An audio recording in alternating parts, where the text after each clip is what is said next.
से अजीब सी आवाजें आती। मैं तुम सबको नहीं छोड़ूंगी, सबका खून पी जाऊंगी। बस एक बार मेरा शरीर जिंदा हो जाए। अरे तैयारे, ये किसका आवाज है भाई? लगे थे कौनो भूत है।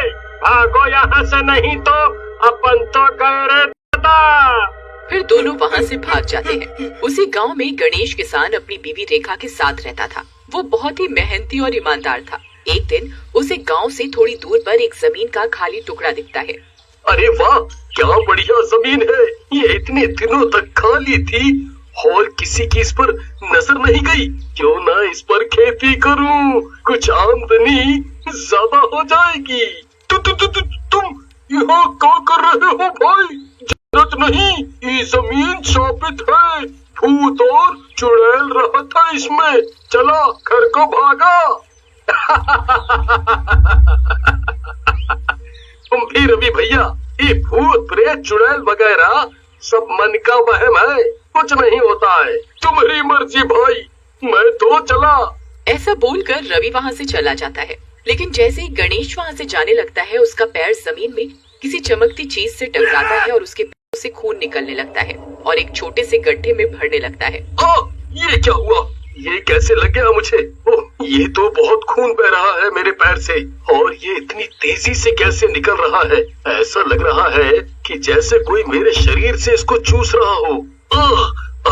जल्दी से घर जाता हूँ। ऐसा कहते हुए गणेश वहाँ से चला जाता है। इधर वो खून जमीन के अंदर एक सोई हुई औरत की लाश के मुंह में जाने लगता है। जैसे ही खून उस लाश के ऊपर पड़ता है, वो लाश जिंदा हो जाती है। कितने दिनों बाद इंसानी खून मिला है, बस इसका ही तो इंतजार था। मजा आ गया। ऐसा कहकर चुड़ैल वहाँ से गायब हो जाती है। उसी रात वहाँ से एक आदमी गुजर रहा होता है। उसे दूर से एक औरत बैठी हुई दिखती है, जो कि पीट करके बैठी होती है। पीछे से उसके लंबे लंबे बाल लटके होते हैं। अरे वाह वाह, क्या औरत बैठी है। पीछे से तो कितनी सुंदर दिख रही है। अच्छी, सुनती हो मेरी राम प्यारी, यहाँ अकेले बैठी हो, हमें भी साथ में ले लो।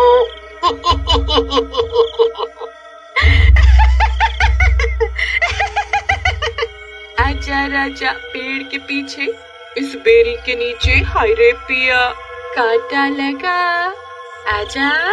गई, आज तो मजा आ जाएगा। ऐसा कहकर वो आदमी चुड़ैल की तरफ बढ़ता है, लेकिन औरत की तरफ देखी। अरे मर गया रे, ये तो चुड़ैल है, बचा लो मम्मी। ऐसा कहकर वो आदमी वहाँ से भागने की कोशिश करता है, लेकिन चुड़ैल उड़कर उसके सामने आ जाती है और उसका हाथ पकड़ लेती है। ए राजा जी, अभी तो कह रहे थे मजा आ जाएगा, अब भाग क्यों रहे हो? आओ ना। आओ ना, साथ में मजे करेंगे।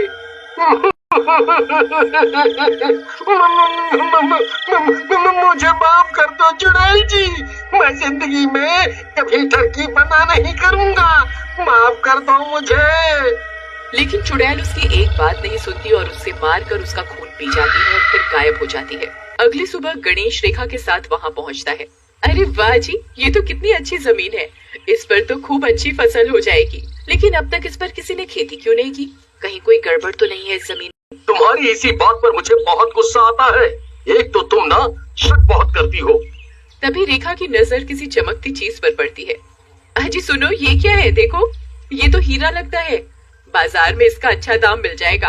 वाह वाह। अरे ये क्या कर रही हो रेखा? ये हमारा नहीं है और हमें लालच भी नहीं करना चाहिए। तुम इस चमकती हुई चीज को यहीं फेंक दो, पता नहीं क्या है ये।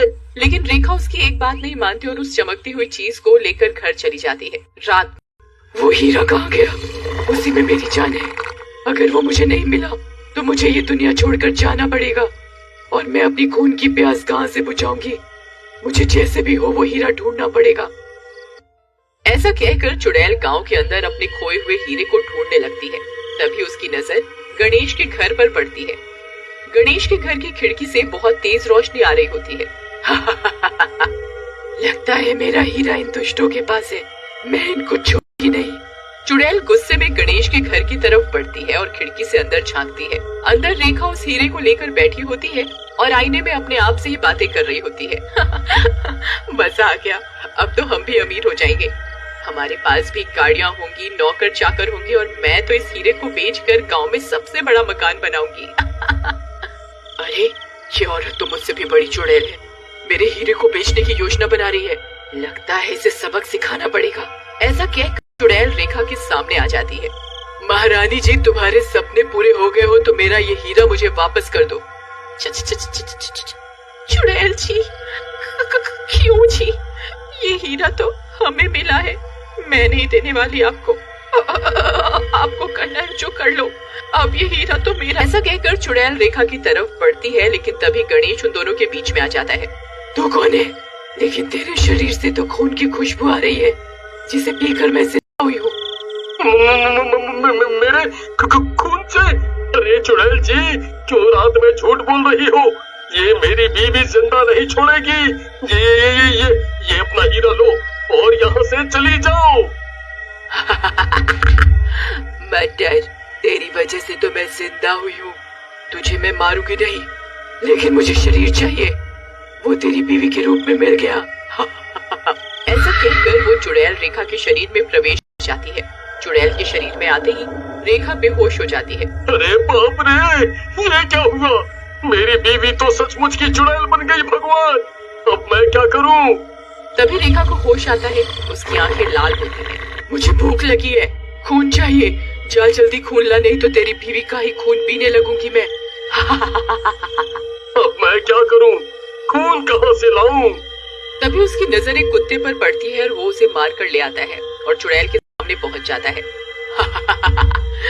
वाह, मजा आ गया, तेरी बीवी के शरीर में रहने का फायदा मिल रहा है मुझे। चुड़ैल खून पीने लगती है, लेकिन ये सब गणेश को अच्छा नहीं लगता और वो घर से बाहर निकल जाता है। बाहर उसे उसका दोस्त रवि मिल जाता है और गणेश रवि को सारी बात बताता है। हम कहत रहे तुमका कि उस जमीन में कौनो लफड़े का बाल है, लेकिन तुम हमारी बात नहीं माना। अब भुगतो।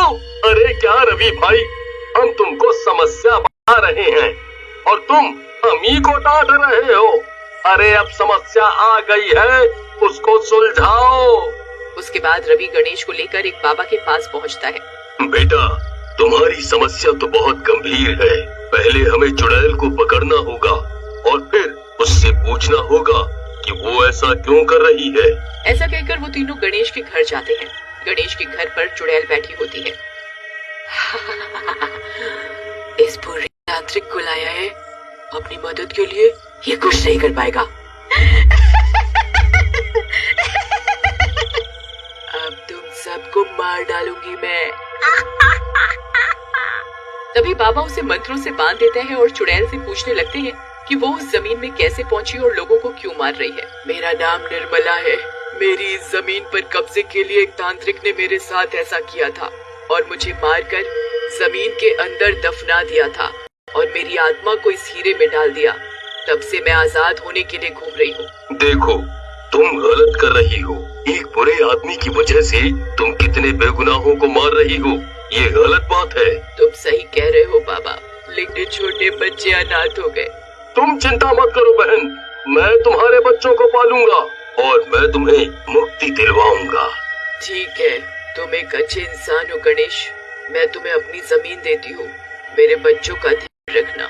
इतना बोलकर चुड़ैल वहाँ से मुक्त होकर चली जाती है और वो हीरा भी एक पत्थर में बदल जाता है।